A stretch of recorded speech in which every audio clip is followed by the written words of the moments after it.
Hi ಎಲ್ಲರಿಗೂ ನಮಸ್ಕಾರ. MS cooking ವ್ಲಾಗ್ಗೆ ಸ್ವಾಗತ. ಇವತ್ತು ನಾವು ಸಿಂಪಲ್ಲಾಗಿ ಮನೆಯಲ್ಲಿ ಪುದೀನ ಚಟ್ನಿ ಹೇಗೆ ಮಾಡೋದು ಅಂತ ನೋಡ್ಕೊಂಬರೋಣ ಬನ್ನಿ. ಇಲ್ಲಿ ಒಂದು ಮಿಕ್ಸಿ ಜಾರಿಗೆ 1 ಹಿಡಿ ಆಗೋಷ್ಟು ಪುದೀನ ಸೊಪ್ಪು, 1 ಹಿಡಿ ಆಗೋಷ್ಟು ಕೊತ್ತಂಬರಿ ಸೊಪ್ಪನ್ನ ತೊಗೊತಾ ಇದ್ದೀನಿ. ನಾವು ಇಲ್ಲಿ ಖಾರಕ್ಕೆ ಹಸಿಮೆಣಸಿನ್ಕಾಯಿನ ತೊಗೋತಾ ಇದ್ದೀನಿ. ಖಾರಕ್ಕೆ ಎಷ್ಟು ಬೇಕೋ ಅಷ್ಟು ನೋಡಿಬಿಟ್ಟು ಹಾಕ್ಕೊಳ್ಳಿ.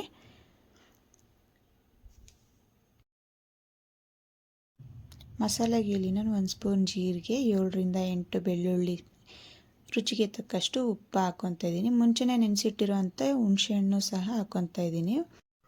ಸ್ವಲ್ಪ ನೀರನ್ನು ಸೇರಿಸಿ ಇದನ್ನು ಗ್ರೈಂಡ್ ಮಾಡ್ಕೊಂಬರೋಣ ಬನ್ನಿ.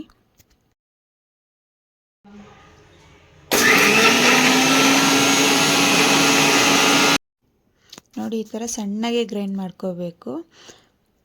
ಇದನ್ನು ಏರ್ಟೈಟ್ ಬಾಕ್ಸಿಗೆ ಕೂಡ ಸ್ಟೋರ್ ಮಾಡಿ ಇಟ್ಕೋಬೋದು. ಈ ವಿಡಿಯೋ ಇಷ್ಟ ಆದಲ್ಲಿ ಲೈಕ್ ಮಾಡಿ, ಶೇರ್ ಮಾಡಿ, ಪ್ಲೀಸ್ ಸಬ್ಸ್ಕ್ರೈಬ್ ಮಾಡ್ಕೊಳ್ಳಿ. ವಿಡಿಯೋ ನೋಡಿದ್ದಕ್ಕಾಗಿ ಧನ್ಯವಾದಗಳು.